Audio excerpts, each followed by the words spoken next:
नमस्कार, मैं हूं डॉक्टर शैलेश मोदनवाल। श्रेया ज्योतिष केंद्र में आप सभी का हार्दिक स्वागत करता हूं। एक नए विषय के साथ उपस्थित हुआ हूं। महाभागवत पुराण से एक छोटी सी कथा है धनादीप वैश्य की।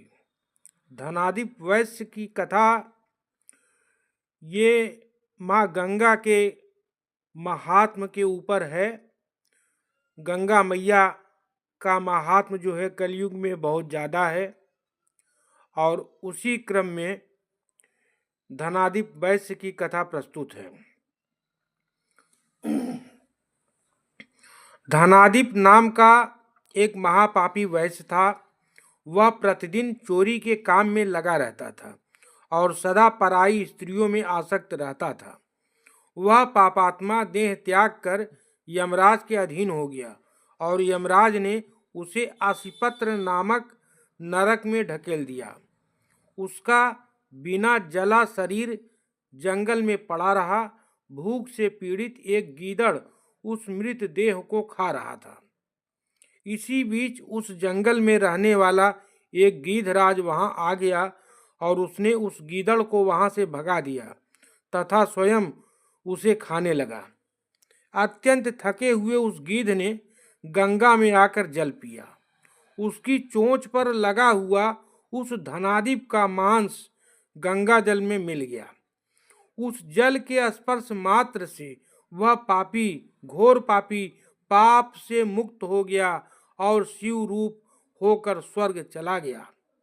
असीपत्र नरक में स्थित उस पापी को वहां से जाते हुए देखकर वहां के रक्षक धर्मराज के पास आकर यह वचन कहने लगे।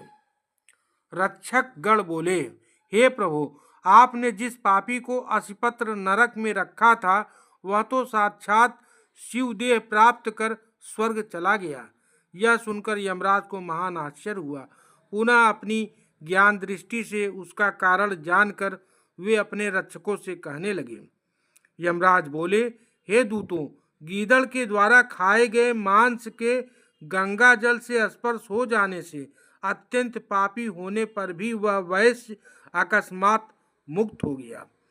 यह सुनकर यमदूतों को बड़ा आश्चर्य हुआ और वे गंगा जल की महिमा का स्मरण करते हुए अपने स्थान पर आ गए और शिव सायुज्य प्राप्त करके स्वर्गलोक में देवताओं के द्वारा स्तुत होता हुआ वह वैश्य सदा के लिए आनंदित हो गया। इस प्रकार महापातकों का नाश करने वाली भगवती गंगा का जिस किसी भी प्रकार से दर्शन या स्पर्श हो जाने पर वे मोक्ष प्रदान करती हैं। धन्य है गंगा मैया की महिमा। तो यह छोटा सा महात्म जो है गंगा माँ के ऊपर धनादीप वैश्य की कथा हमने महाभागवत पुराण से बताई है। पसंद आया हो तो लाइक करें, शेयर करें, सब्सक्राइब करें। धन्यवाद। फिर मिलेंगे अगले वीडियो में। तब तक के लिए नमस्कार।